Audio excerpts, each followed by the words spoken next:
তো এই তো মামা আরেকটা বানাচ্ছে, এটা হচ্ছে ঝাল ছাড়া, এটাই ম্যাডামের জন্য।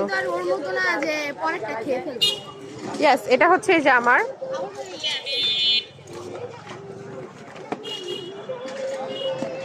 তো হঠাৎ করে আর কি ঝালমুড়ি খেতে ইচ্ছা করছিল, তাই আর কি বেরিয়ে গেলাম। হ্যাঁ, আমি সারাদিনই খাই।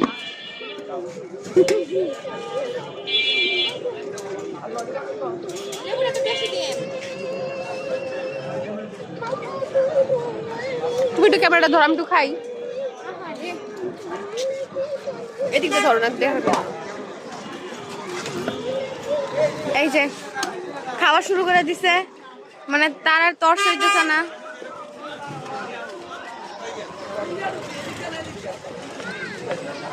আমারটা এই যে বানাচ্ছে, সে খাচ্ছে, আর আমি তাকায় তাকায় দেখছি। আমার খাওয়ার মতো কিছুই নাই, আমারটা হচ্ছে। এই যে খুব ইয়াম্মি।